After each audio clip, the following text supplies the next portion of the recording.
Halo semuanya, selamat datang di channel Nasotaralo. Hari ini, kita akan membahas topik yang sangat penting dan aktual. Dunia telah menyaksikan banyak peperangan. Tapi apa yang kini terjadi di Timur Tengah bukan sekadar konflik biasa. Ini adalah titik api global yang perlahan berubah menjadi kobaran besar. Setelah berbulan-bulan ketegangan meningkat antara Israel dan Iran, titik balik akhirnya tiba. Amerika Serikat resmi ikut campur. Bukan lagi hanya dengan sanksi, bukan hanya lewat diplomasi, tapi dengan bom, rudal, dan pasukan. Untuk pertama kalinya dalam 2 dekade, Amerika kembali terjun dalam perang besar. Dan dunia hanya bisa menahan nafas. Segmen 1. Latar belakang konflik Israel dan Iran. Permusuhan antara Israel dan Iran sudah berlangsung selama lebih dari 4 dekade. Sejak revolusi Iran tahun 1979, kedua negara saling melihat satu sama lain sebagai ancaman eksistensial. Bagi Iran, Israel adalah simbol kolonialisme Barat. Bagi Israel, Iran adalah ancaman nyata yang mendanai kelompok bersenjata di perbatasan mereka, seperti Hizbullah dan Hamas. Selama bertahun-tahun, konflik ini bersifat tidak langsung. Ada operasi rahasia, serangan udara tanpa pengakuan, pembunuhan ilmuwan nuklir, dan perang siber yang senyap tapi mematikan. Namun, semua itu berubah ketika rudal-rudal Iran mulai menjangkau wilayah Israel. Ketika sistem pertahanan Iron Dome kewalahan menghadapi gelombang drone. Dan ketika kelompok-kelompok proksi Iran mulai menyerang dari berbagai arah. Israel pun terpancing. Dan Amerika akhirnya turun tangan. Segmen 2. Amerika masuk perang. Langkah Amerika bukan sekedar pernyataan politik. Ini adalah sinyal bahwa konflik sudah lepas kendali. Dalam hitungan jam, rudal Tomahawk diluncurkan dari kapal perang di Teluk Persia.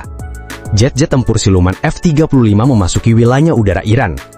Target utama, pangkalan misail, situs pengayaan uranium, dan pusat komando militer. Iran kehilangan banyak, tapi juga tidak tinggal diam. Respon mereka datang cepat. Rudal balistik ditembakkan ke arah pangkalan militer Amerika di Irak.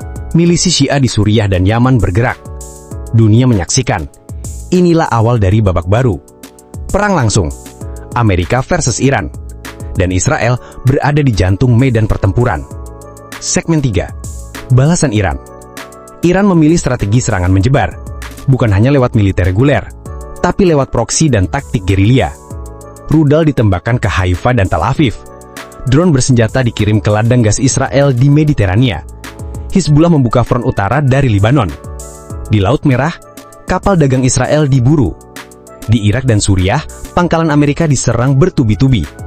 Iran ingin menunjukkan mereka masih punya taring. Tapi harga yang dibayar sangat mahal. Ekonomi Iran lumpuh. Bandara ditutup. Rakyat mulai panik. Namun narasi pemerintah tetap satu. Mereka tidak akan tunduk. Segmen 4. Reaksi global. Ketika rudal melesat, diplomasi dunia pun bereaksi. Rusia mengecam Amerika. Cina menyerukan gencatan senjata. Eropa terpecah. Sebagian mendukung Israel, sebagian menyerukan netralitas. PBB menggelar sidang darurat, tapi resolusi gagal disepakati. Di jalan-jalan dunia, unjuk rasa merebak. Di London, Paris, Teheran, dan bahkan di New York. Dunia terpolarisasi, dan pasar keuangan mulai goyah. Minyak melonjak, investor panik, dan semua mata tertuju pada satu pertanyaan. Apakah ini akan menjadi perang dunia ketiga? Segmen 5. Kondisi domestik. Di Israel, kehidupan berubah. Sekolah diliburkan. Sirine terdengar setiap malam. Warga hidup di dalam bunker. Di Iran, listrik padam. Bahan makanan langka. Rakyat mengantri di bawah panas demi sepotong roti. Namun propaganda terus berputar. Setiap sisi menyebut diri mereka korban dan menyebut lawan mereka sebagai penjahat perang. Tapi di tengah itu semua, ada keluarga, ada anak-anak, ada manusia biasa yang hanya ingin hidup damai. Segmen 6. Strategi militer. Perang ini bukan lagi soal kekuatan, tapi soal strategi. Israel mengandalkan intelijen dan teknologi tinggi. Iran menggunakan jumlah dan kedalaman jaringan regional. Amerika mengerahkan kapal induk, drone canggih, dan sistem satelit. Namun medan perang Timur Tengah tidak pernah mudah. Lawan yang tidak terlihat seringkali lebih berbahaya. Setiap hari laporan korban bertambah. Setiap malam kota-kota hancur dalam sekejap. Dan pertanyaan pun muncul, sampai kapan ini akan berlangsung? Segmen 7. Resiko eskalasi. Ada kekhawatiran nyata bahwa konflik ini bisa menyebar. Jika Rusia memutuskan mendukung Iran secara militer, jika China mengambil kesempatan untuk bergerak di Laut Cina Selatan, jika sekutu NATO ikut terseret, maka ini bukan lagi perang regional. Ini menjadi perang global. Pakar menyebut satu hal yang menakutkan. Kesalahan kecil bisa memicu serangan nuklir taktis. Dan ketika itu terjadi, tidak ada yang akan menang. Segmen 8. Perang siber. Di balik rudal dan bom, ada perang lain yang tak terlihat. Perang siber. Jaringan listrik Iran sempat padam selama 72 jam. Website militer Israel dibobol dan data intelijen bocor. Serangan digital kini sama mematikan dengan serangan fisik. Dan semua negara saling menyusup, menyadap dan menghancurkan dari balik layar.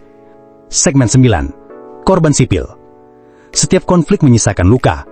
Tapi perang ini meninggalkan duka mendalam. Anak-anak kehilangan orang tua. Rumah sakit kehabisan obat. Pemakaman massal menjadi pemandangan harian. Tak peduli siapa yang memulai. Yang jelas yang paling menderita adalah mereka yang tidak punya kuasa. Segmen 10. Damai dan penutup. Di tengah kehancuran, mungkinkah ada jalan damai? Negosiasi mulai digagas. Sebagian negara menawarkan mediasi. Namun luka sudah terlalu dalam. Kepercayaan telah hancur. Tapi harapan belum mati. Karena sejarah telah mengajarkan kita. Bahkan dari reruntuhan, perdamaian bisa tumbuh. Pertanyaannya adalah, apakah kita mau belajar dari masa lalu, atau justru mengulangnya, dengan harga yang lebih mahal? Apa pendapat kalian tentang hal ini? Apakah menurut kalian perang itu bisa dibenarkan? Atau seharusnya bagaimana untuk hal lain? Tulis pendapatmu di kolom komentar. Dan jangan lupa like, subscribe, dan share video ini jika kalian merasa kontennya bermanfaat. Terima kasih. Sampai jumpa di video selanjutnya.